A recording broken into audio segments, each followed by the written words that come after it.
Now, very first thing and the foremost thing to understand is the trend. Here you can see this red color starting from 1948 to 1950, 1949 to 1950. This is a red color.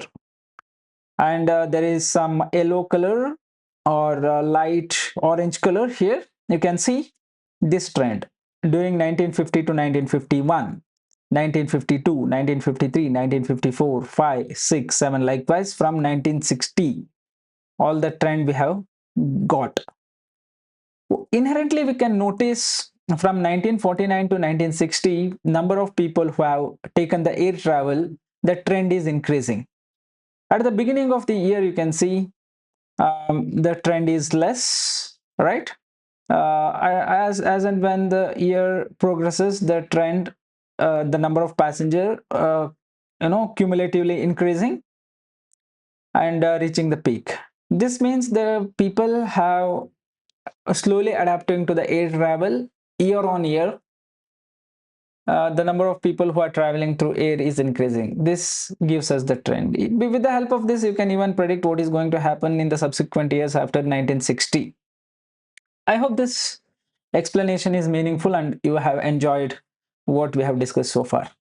Here are the couple of discussion points for you, questions for you.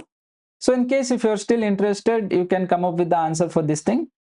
Why do we need group is equal to year if we already use, right, year or color is equal to year, right? You can play around with the code you have. Already I have published the code. The code is available in the repository. You can play around with it. What changes if we remove,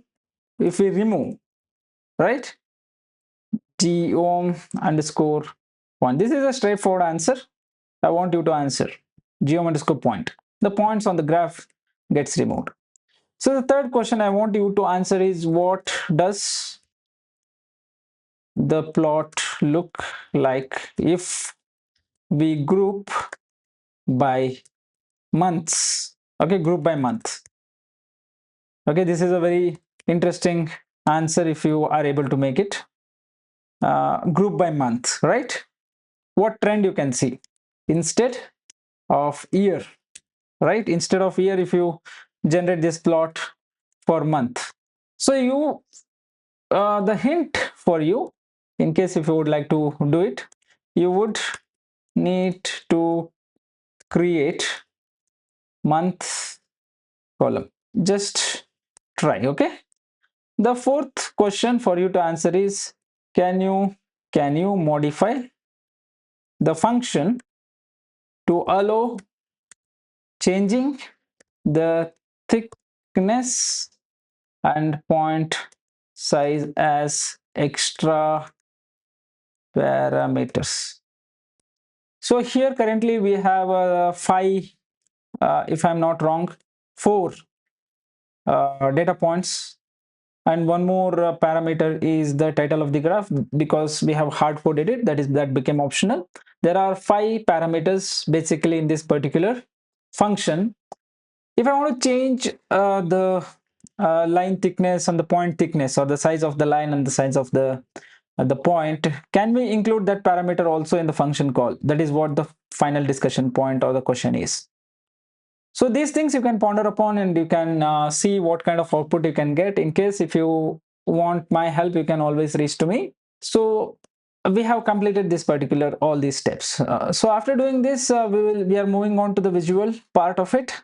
Here you can see the same thing getting listed as more aesthetically beautiful than the one in the source.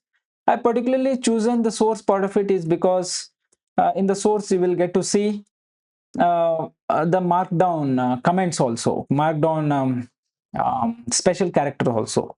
So I could have chosen to do this program using the visual one by selecting the menu items for bullets, numbering, and adding the code block.